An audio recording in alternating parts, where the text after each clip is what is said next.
Welcome back to the History Shelf, BookTube. My name is Peg, and I am feeling better. Thank you for all of your well wishes from my last video.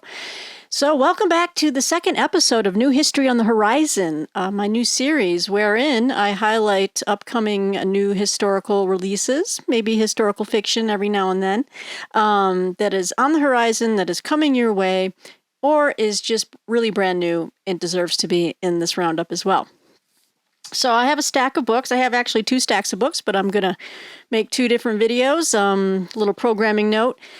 I will be out of pocket next week from Monday through Friday at my company's annual conference, and I'll be traveling to downtown Denver. I actually will be staying in downtown Denver, but don't worry, someone will be here manning the fort. You know who I'm talking about. Martine and our 3 ferocious watchdogs. But so I won't be making any videos next week. Well, maybe I might. Maybe I'll make a little fun video from the hotel room. I'll show you what I'm reading, or if I have the energy. They are typically very long days of work on your feet and lots of walking and people and engaging, and it can be physically and not emotionally draining. Well, you know when you're an introvert, right? Being on all the time and just talking nonstop and running into people and just being social can be really exhausting. And I know a lot of you introverts already know this. And then we're doing some, dinners at night. So these are going to be long days and long nights for the Pegster. So I may not make any videos next week. So heads up on that. But let's just dive in right now. New History on the Horizon. This book I will be reviewing actually for an outlet. I can't say which one because, you have to remain anonymous for some of these reviews. But this is coming out in... Oh, this is actually way out there. This is way out on the horizon, guys, but I have to read and review it this week. This is coming in March 7th. From St. Martin's Press, we have The Dirty Tricks Department. Stanley Lovell, the OSS, and the Masterminds of World War II Secret Warfare by John Lyell. It's a pretty kind of just mysterious cover. I really like it. It kind of sets the mood. The Dirty Tricks Department. So what can you expect if you're a fan of espionage and World War II intelligence services, histories? This might be up your alley. This is the untold story of the OSS Research and Development Branch, also known as the Dirty Tricks Department, and its role in World War II. In the summer of 1942, Stanley Lovell, I just saw, that was not an orb. That was a piece of dust, I'm hoping. In the summer of 1942, Stanley Lovell, a renowned industrial chemist, received a mysterious order to report to an unfamiliar building in Washington, D.C. When he arrived, he was led to a barren room where he waited to meet the man who had summoned him. After a disconcerting amount of time, William Wild Bill Donovan, the head of the OSS, walked in the door. "You know you're Sherlock Holmes, of course," Donovan said as an introduction. "Professor Moriarty is the man I want for my staff. I think you're it." Following this life-changing encounter, Lovell became the head of a secret group of scientists who developed dirty tricks for the OSS, the precursor to the CIA. Their inventions included bat bombs, suicide pills, fighting knives, silent pistols, and camouflaged explosives. Moreover, they forged documents for undercover agents, plotted the assassination of foreign leaders, and performed truth drug experiments on unsuspecting subjects. Based on extensive archival research and personal interviews, the Dirty Tricks Department tells the story of these scheming scientists, explores the moral dilemmas that they faced, and reveals their dark legacy of directly inspiring the most infamous program in CIA history, something called, in all caps, M-Cultra. M-Cultra. So that's interesting. So yes, I have to start reading this one right away. It's not too long. There's some appendices here, so about 240 pages, but the Dirty Tricks Department is coming next year.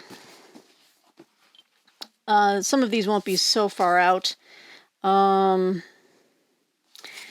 next book we've got coming out is actually coming out next week, so this is good. This is timely. And this won't be the final cover, but I think this is the snapshot of the cover. And if you like old American West history and women's history, then this is what you need. This is Bravehearted, The Women of the American West, by Katie Hickman. And this is put out by Spiegel and Grau. That's right. Is this the name of the publisher? It's a very interesting name for a publisher. Yeah, here we go. Let me hold this up for you. Spiegel and Grau. And this comes out October 25th. So while I am away next week, that's when this one comes out. Hard drinking, hard living poker players and prostitutes of the new boomtowns. Wives and mothers traveling 2,500 miles across the prairies, some so poor they walked the entire route. African American women in search of freedom from slavery. Chinese sex workers sold openly on the docks of San Francisco. Native American women brutally displaced by the unstoppable tide of white settlers. These are the untold, gripping, and endlessly surprising stories that historian Katie Hickman brings to vivid life in Bravehearted, The Women of the American West. So this was published earlier this year in the UK to rave reviews. And it gives you a little rundown. Let me read a little bit from the back here. Gives a little bit more. Drawing on letters, diaries, and other contemporary accounts, historian Katie Hickman presents us with a cast of unforgettable women whose experiences counter the myths and legends that still make up so much of the dominant narrative of the Wild West. Bravehearted is the story of the women who participated in the greatest mass migration in U.S. history, transforming their country in the process. This is American history. Now, not as it was romanticized, but as it was lived. Great. So this comes out next week from Spiegel and Grau. And about 335 pages. This has a few. This is an advanced reader copy, so I'm sure there's going to be a lot more photographs in here, but there's a... See if there's a few things I can show you. Just, you never really know for sure. The finished copy could have a very different type of layout. And then these might all be, the photographs might actually be in the like glossy paper inserts in the middle of the book. Ooh, I'm very excited for this next book. Very excited. Why is that? I reviewed this gentleman's last book at Open Letters Review. Yes, I did. I'm just trying to remember. And I loved it. And it was called Labyrinth of Ice. Well, Mr. Buddy Levy has a brand new adventure in the coldest realms on Earth, which you know I love those survival stories. This is coming out in December. This is coming December 6th from St. Martin's Press. St. Martin's Press is just kicking out some fantastic titles. So get ready. If you love Labyrinth of Ice and you like Buddy Levy's work, here comes Empire of Ice and Stone, the disastrous and heroic voyage of the Karluk. And there it is, Labyrinth of Ice. So I feel like I know this man. This was his previous book right here. Then that's the one I've reviewed on Open Letters Review. You can always go there and check that out. But this one is coming out. It's a nice beefy one. So I'm reviewing this for Shelf Awareness. And my review is due the first week of November. So I'm going to take this on my trip downtown. So I'm going to try to squeeze in a little bit. I have to read even a few pages. Even if I'm exhausted, it's a routine. No matter where I'm at, I've got to read a few pages of a book before I can go to sleep at night. So I will be taking a few books downtown with me to see what I can get read in the hotel room at night. But this is one I need to start soon. Because it's it's almost 400 pages long. So let's see, what do we have here? Buddy Levy gives us an astonishing account of the ill-fated 1913 Canadian Arctic exploration and the two men who came to define it. Set against the backdrop of the Titanic disaster in World War I, filled with heroism, tragedy, and scientific discovery, Empire of Ice and Stone tells the story of two men, Captain Bob Bartlett and Vilhjalmur Stephenson, who held distinctly different brands of leadership. Though the former was selfless, while the latter was self-serving, they would forever be bound by one of the most audacious and disastrous expeditions in polar history, what many consider the last great voyage of the heroic age of discovery. So, and I've heard of the Karluk. I think I might have read I think I read about the Karluk. I had a book ages ago about it, but look at these covers too. They're so awesome. So this is coming in December from Buddy Levy, St. Martin's Press. Keep that on your radar, and also stay tuned for my my review. My review will run usually the week of publication or shortly right thereafter on shelf awareness. So I'm doing the work for you. I'm doing all the hard work and lifting for you. I'll be reading it and reviewing it. So that'll be coming. Oh, and I was really very pleased to thank you to the great folks at Penguin Press. One of my top World War II historians, and he kind of writes more along the lines of biography and kind of analyzing leadership, and that's Ian Kershaw. Well, guess what? Ian Kershaw has a brand new opus coming out November 15th from Penguin Press. I am very, very excited for this. It's another 400-page kind of not a chunkster, but it's getting there. It's definitely getting there. So if you like Ian Kershaw's work, stay tuned for Personality and Power, Builders and Destroyers of Modern Europe. I'm hoping that'll be the final cover. It's pretty cool. So it's put out by Penguin Press. It says here, from one of the leading historians of 20th century Europe and the author of the definitive biography of Hitler, and I do have his entire, it was 2 volumes, right? It was Hubris, and then the second book in the, they're hidden down there. I've been told I need to just keep all the Hitler biographies just out of sight. So, so coming from Ian Kershaw, he has a masterful reckoning with how personality conspired with opportunity to create the modern age's uniquely devastating despots, and how and why other countries were able to find a better path. The modern era saw the emergence of individuals who had command over a terrifying array of instruments of control, persuasion, and death. Whole societies were reshaped and wars were fought, often with a merciless contempt for the most basic norms.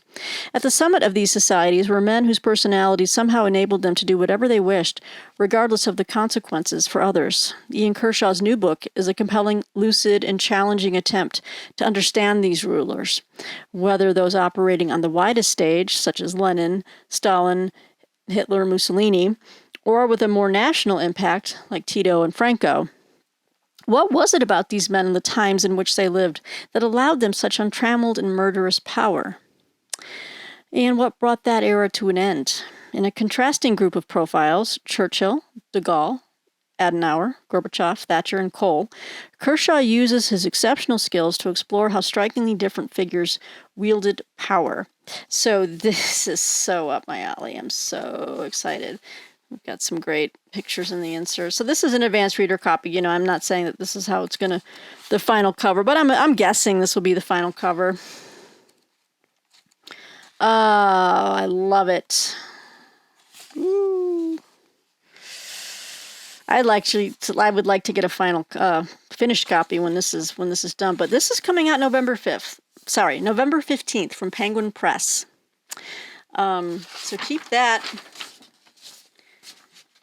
in mind. Make some notes. If these are books that are appealing to you, I know a couple of you folks said, yeah, if you just number your new History on the Horizon videos, that'll make it easier for us to go back, and find those videos. We can just write down the number that we think has the books that we kind of want. Okay, so this is this one already came out, but I don't know what happened here. Oh, sorry, no, that's a deadline for Indie Next. Library Reads deadline. This one, okay, this has not come out. November 8th. It's a little book from Hanover Square Press. If you like pirates, let's talk about their spouses. We've got The Pirate's Wife, The Remarkable True Story of Sarah Kidd by Daphne Palmer Giannakopoulos. Put out by Hanover Square Press, coming out November 8th. Let's see here. Captain Kidd was one of the most notorious pirates to ever prowl the seas, but few know that Kidd had an accomplice, a behind-the-scenes player who enabled his plundering and helped him outpace his enemies. That accomplice was his wife, Sarah Kidd, a well-to-do woman whose extraordinary life is a lesson in reinvention and resourcefulness. Twice widowed by 21, wow, and operating within the strictures of polite society in 17th and 18th century New York, Sarah secretly aided and abetted her husband, fighting alongside him against his accusers. More remarkable still is that Sarah not only survived the tragedy wrought by her infamous husband's deeds, but went on to live a successful and productive life as one of New York's most prominent citizens. Wow. Who says there's no second acts, right? Marshalling in newly discovered primary source documents from archives in London, New York, and Boston, historian and journalist Daphne Palmer Giannakopoulos reconstructs the extraordinary life of Sarah Kidd, uncovering a rare example of the kind of life that pirate wives lived during the golden age of piracy. It's a compelling tale of love, treasure, motherhood, and survival. This landmark work of narrative nonfiction weaves together the personal and the epic in a sweeping historical story of romance and adventure. So how fun is that going to be? I don't know much about, I've heard of Captain Kidd, and I certainly never knew about his wife. So, nice entry here also for women's history, just broadening the scope. There's behind every man, there's a good woman. Apparently she stood by her man. And she came out on the other side. She became a matron of society or something. Oh, sorry, I'm knocking over things here. Oh, I need a bigger desk, you guys. I need a drink. A little bit of seltzer, a little sparkling water. Okay, now this is already out, and I've seen this book on a few other booktubers' channels, but it finally made its way to me, and I wanted to include it. This actually came out in the summer, you guys, so I'm squeezing it in because it belongs here, but I'm excited for this. This is A Man of Iron, the turbulent life and improbable presidency of Grover Cleveland by Troy Senik.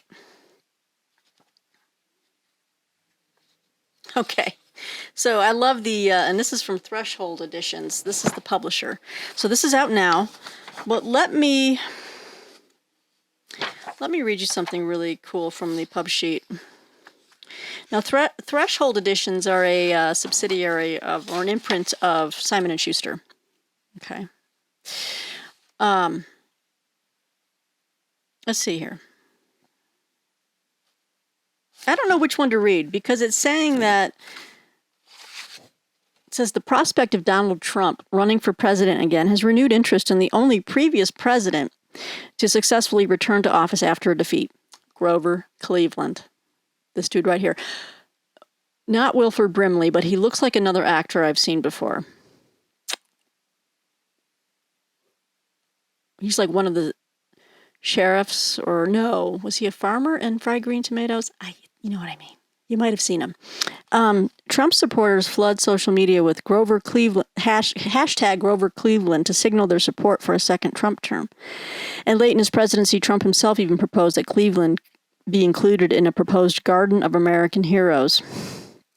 But is the man who served as America's 22nd and 24th president really that similar to the man who served as the 45th? Oh, Lord. And will perhaps serve as the 47th? Please no. Okay. While Cleveland and Trump have certain superficial similarities, both New Yorkers, both political outsiders, both dogged by sex scandals, a closer look reveals two men who couldn't be more different. Whereas Trump had been a celebrity for decades prior to his presidency, Cleveland rocketed from the anonymity of his Buffalo law practice to the presidency in only 3 years. Whereas Trump remade the Republican Party in his own image, Cleveland defied his fellow Democrats, striking a pose closer to the present-day Mitt Romney than present-day Donald Trump. Whereas Trump claims that he lost re-election on the basis of voter fraud, Cleveland, despite losing a race in which he won the popular vote, went out of his way to dismiss rumors that the election had been stolen. And why is that? Because I want to say back then, because people still do have integrity, because this man had integrity. He had integrity, okay? And character. Former White House speechwriter Troy Senik's new book, A Man of Iron. It's getting some more blurbs here. Chronicles the life and career of this most unorthodox of American presidents. A self-made, deeply principled man who rose to high office on a reputation for incorruptibility and whose political triumphs and failures were virtually all attributable to one characteristic: his unwillingness to compromise his principles. God, sometimes I just sit there and I just ache. I just ache to see people of that caliber, and you just don't see it anymore. You just don't. So, A Man of Iron, Threshold edition's out now. Can't wait to dig into that. Oh, Grover. I'm a little more animated because I was feeling so crappy last week, so it's so good to feel good again, guys. So, thanks for indulging my sense of play. We're going to take a slight change of pace from history to dive into a historical fiction novel that I will be reviewing. Luckily, I don't need to start it right away because I've got so many other things on my plate right now. But I'll be reviewing this for the Historical Novels Review, which is the journal for the Historical Novels Society, which is a group of, people, writers, reviewers who just love historical fiction. And they put out a quarterly journal, or is it bi-monthly? I think it's quarterly, and I've been writing for it for years. Usually do cover about 3 books a quarter for them. Anyway, this is a sequel to a first novel that I haven't read yet, so I'm actually making extra work for myself. I decided to pick up the first novel from Amazon. Let me show you real quick.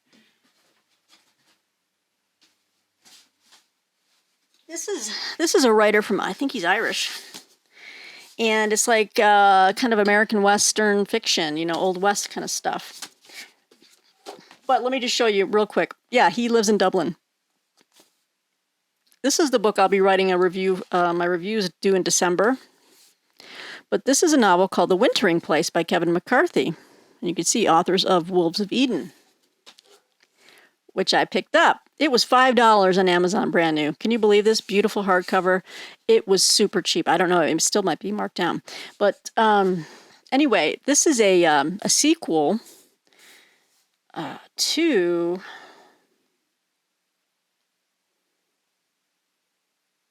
It's about 2 Irish brothers. I don't know whether I should read you the first book or maybe... Well, okay, let me just give you the premise. The first book is about 2 Irish brothers. So the Civil War's over, but, the battle for the West is only just beginning. And it's about Michael and Thomas O'Driscoll. And they've returned from the brutal front lines of the Civil War. That's what happens in Wolves of Eden, okay? In fact, I'm going to start reading this in November so that I can go right on into this one. I'll just read this to you real quick. Unable to adapt to life as migrant farm laborers in peacetime Ohio, they re-enlist in the Army and are shipped to Fort Phil Kearny in the heart of the Powder River Valley. Here they are thrown into merciless combat with Red Cloud's coalition of native tribes fighting American expansion into their hunting grounds. Amidst the daily carnage, Thomas finds a love that will lead to a moment of violence as brutal as any they have witnessed in battle. A moment that will change their lives forever. Okay, so, and there's our author, Kevin McCarthy. He lives in Dublin. Martine will appreciate that. So again, I wanted to do my homework prior to reading the follow-up. So Wolves of Eden is on my list, and if you're interested, check it out because it sounds like it could be a really good Western. This is put out by Norton, by the way, W.W. Norton, and obviously the follow-up is also by W.W. Norton. So it says here, deserting to escape the horrors of the Indian Wars, spoiler alert, it's okay, it doesn't bother me. 2 Irish brothers seek peace with the woman they love. Oh boy, a love triangle. And it says here, for fans of Cormac McCarthy. Okay. Dakota Territory, 1867. It's okay that I'm finding out more stuff, but that's okay.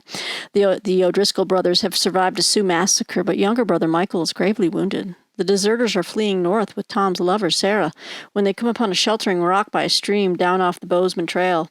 If there is game here, they may survive the winter. Wanted posters appear everywhere along the trail. The likenesses do not resemble the brothers, but their uniforms give them away. Enter any town, and they will have to shoot their way out. The rock and the river become their safe place, and when spring comes, their paradise. But the world seeks its way to them, and even in paradise, human nature makes its own trouble. In this follow-up to his acclaimed novel, The Wolves of Eden, Kevin McCarthy tells a story of three very human characters battling to survive in a vast, beautiful, and unforgiving landscape. And so this book, the follow-up, and if any of you have read Wolves of Eden and you happen to be watching this video of mine, well, I'll be really pleased to hear that there is a new book coming out. Hopefully it didn't... Well, no, if you read it, then you're not... Well, whatever. November 15th. The Wintering Place from W.W. Norton. So this is on my list of things that I need to review, but I don't have to start it right away. The one that I do next month will be my kind of like my historical fiction for the month, Wolves of Eden. So I'm looking forward to that. Okay, so I wanted to show you both of those. All right, back to history. Back to our regularly scheduled History Shelf Well, historical fiction is still history to me, so whatever. So this book, publisher reached out to me, one of my publishing contacts, and I said I would love to read this because I'd never even heard about this. Now, this is coming from a publishing, I think this is an imprint of Osprey, but it's called Mensch Publishing. This is Nagasaki, The Forgotten Prisoners by John Willis. Ooh, there goes the lighting. It's starting to get, the sun's starting to go down here, so I don't have any other lamps on in this room. So there's a lot to read here. We're at 26 minutes. Okay.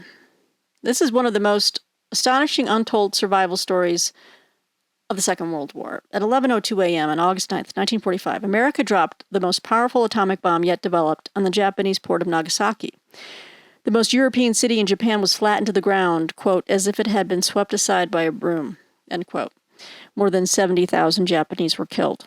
As the bomb dropped, hundreds of British, Australian, American, and Dutch prisoners of war were working as forced laborers close to the weapon's detonation point. This is their hidden history. Now, see, I never knew about that. The men had already endured an extraordinary lottery of life and death. They had lived through nearly 4 years of malnutrition. I can't speak. They had lived through nearly 4 years of malnutrition, disease, and brutality. In one of the greatest survival stories of the Second World War, the book traces the remarkable experiences of the prisoners back to the bloody battles in the Malayan jungle before the dramatic fall of Fortress Singapore, the mighty symbol of the British Empire, and then surrender in Java. Their lives grew ever more perilous when thousands were shipped off to build the infamous Thai-Burma Railway, including the bridge on the River Kwai. If that was not harsh enough, many were transported to Nagasaki and elsewhere in Japan in what were called hell ships. These ancient, hugely overcrowded vessels were regularly sunk by Allied submarines, leaving thousands of survivors adrift in the ocean for days. Then, some still had to endure their final supreme test, the world's second atomic bomb. Despite the horrors they faced, this is a story of resilience, comradeship, and hope. Using unpublished and rarely seen notes, interviews, and memoirs, this unique book weaves together a powerful chorus of voices to paint a vivid picture of endurance and survival against terrifying odds. The Forgotten Prisoners. I had no idea. Got some line drawings in here. Wow. This is going to be a very riveting, harrowing tale. So that is out now, actually, I should have said. Sorry, this is out now, but it's a brand new book. Okay, I wanted to include this. This book is finished. It's out right now.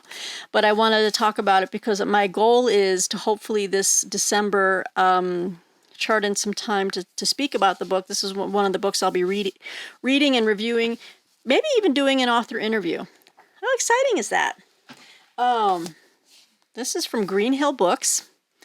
And this is the true story of the Christmas truce. So I thought December would be a good time for this. British and German eyewitness accounts from the First World War by Anthony Richards. He has a foreword by Hugh Strachan. Many of you know him.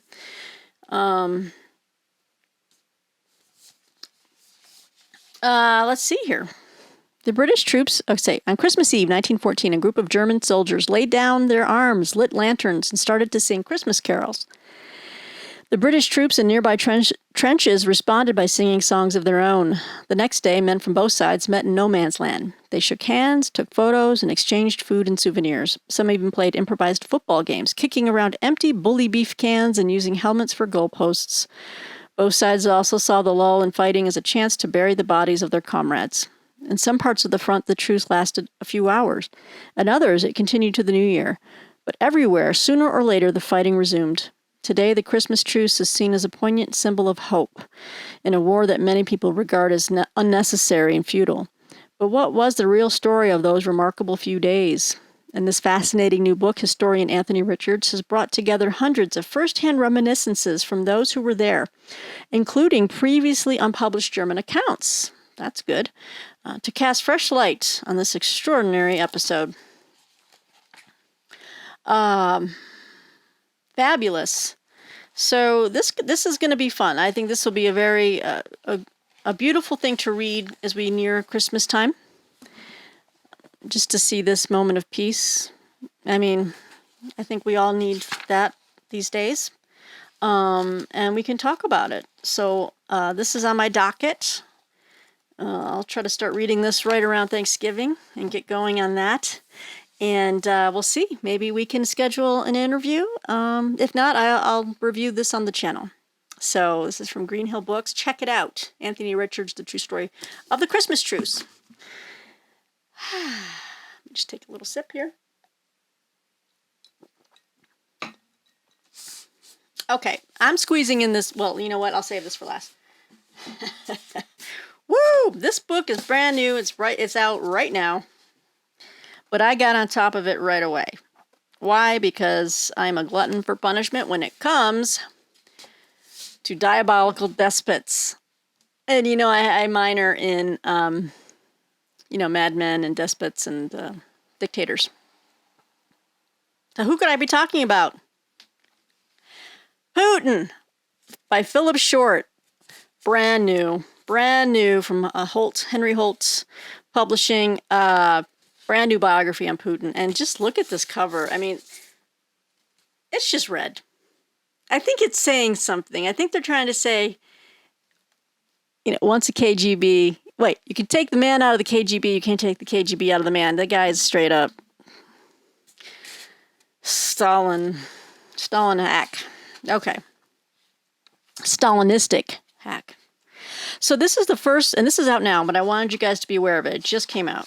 The first comprehensive, fully up-to-date biography of Vladimir Putin, woven into the tumultuous saga of Russia over the last 60 years. So Vladimir Putin is the world's most dangerous man. Alone among world leaders, he has the power to reduce the United States and Europe to ashes in a nuclear firestorm and has threatened to do so. He invades his neighbors, most recently Ukraine, meddles in Western elections, and orders assassinations inside and outside Russia. Stalin did that. His regime is autocratic and deeply corrupt. I'd say totalitarian, but you say tomato, I say whatever. But that is only half the story. Unflinching, hard-hitting, and objective, Philip Short's biography gives us the whole tale up to the present day. To the full extent anyone has yet been able, Short cracks open the strong man's thick carapace to reveal the man underneath those bare-chested horseback rides. Oh, Lord. When I saw that footage, I put a shirt on. Put it back on. Ain't nobody got time for that. We don't need to see that. In this deeply researched account, readers meet the Putin who slept in the same room as his parents until he was 25 years old. That could explain a lot. Okay. Who backed out of it? Oh, I did not know that. Who backed out of his wedding right beforehand and who learned English in order to be able to talk to George W. Bush. What?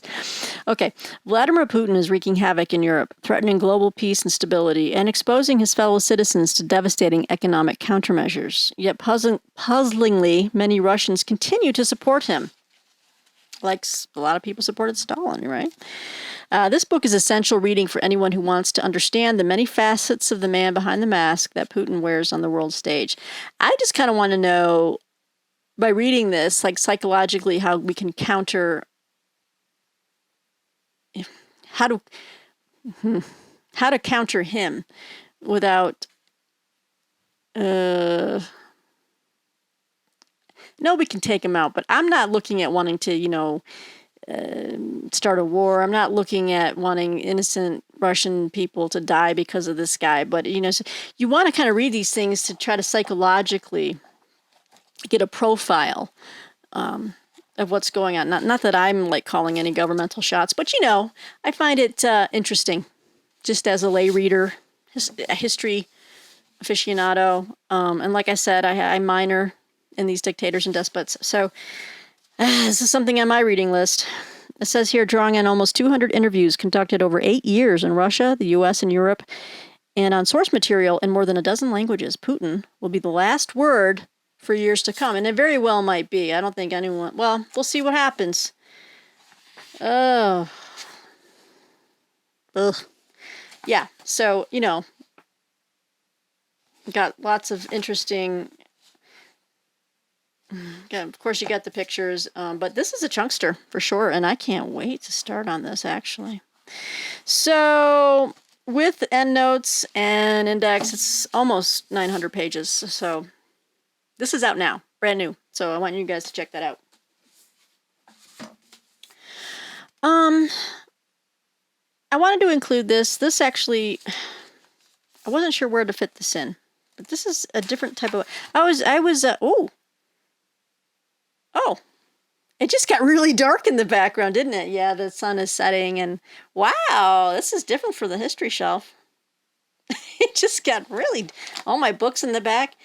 It's all Halloween-y. Okay, so I wanted to share this one book that a publicist reached out to me about, and I said, this sounds very interesting.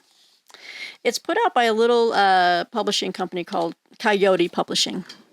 Coyote Publishing. And it's called Robert's Story, A Texas Cowboy's Troubled Life and Horrifying Death by Stephen G. Michaud. And I said I would like to take a look. I'm a little delayed in getting to it, so I do apologize for the folks at Coyote Publishing, but I'm here for it, and I want to share it with you and let you know what this is about. It's a saga of greed and deceit. Tired, disoriented, and confused, Robert East was no match for the wolves when they arrived. Robert East loved his older brother Tom, but always resented Tom's favored role in the family cattle business based at their San Antonio Viejo ranch near Hebronville, Texas, just north of the Rio Grande. Tom was a figure to be reckoned with, a cattleman with ambitions to supplant their Uncle Bob Kleberg, head of the enormous King Ranch, as the leading cattle raiser in Texas. Robert, by contrast, was a cowboy who cared little for what occurred beyond the San Antonio Viejo's main gate. Handsome and ornery, with no head for business, he nevertheless chafed in his brother's shadow until 1984, when Tom died young of a heart attack, just as their father, Tom East Sr., had 40 years earlier. Suddenly, Robert was the new and untested patron of 250,000 acres of East family ranchland, and the majority owner of the ocean of natural gas pooled beneath East rangeland. It was his turn to issue the orders. I apologize. Robert's contentious nature drove the Easts into bitter intra-family legal hostilities that persisted for a decade. He lost his beloved sister, Lika, to cancer, and as old age advanced, he found himself alone and isolated on a remote ranch with only an unreliable foreman and a scattering of vaqueros and other workers for company. The physical wear and tear from decades of working cattle on horseback began to show. Robert's knees gave out, and he developed serious cardiovascular problems. His doctors prescribed pain pills, sedatives, and medications for his chronic depression. In 2000, drillers hit the most productive gas well in the U.S., if not the world, on East property, making the rich old man suddenly and spectacularly wealthy beyond his comprehension. Soon enough, the wolves began to circle. Oh no, and Robert's grotesque final days were at hand. And they kind of leave it there. They kind of leave it there to make you wonder what's going to happen. But it just seems like a really interesting tale of someone's, turn of the century family, family ranching operation. And I enjoy just family stories like this, but this one sounds like it's going to have a sad ending. But a lot of early 20th century history in the American West here. So, yeah, we'll see what happens here.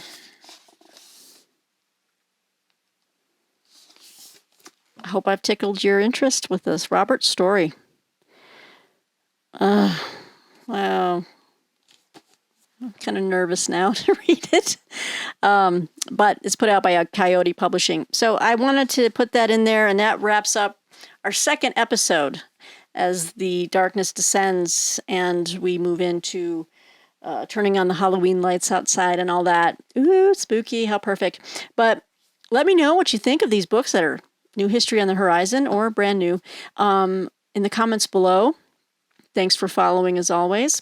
We'll be having another video coming soon. I hope to film my next new history on the horizon before I will be out of pocket next week working. So I'll schedule that so at least you have something to sink your teeth into for next week as well. But I hope to do another video. I have another book haul I need to do.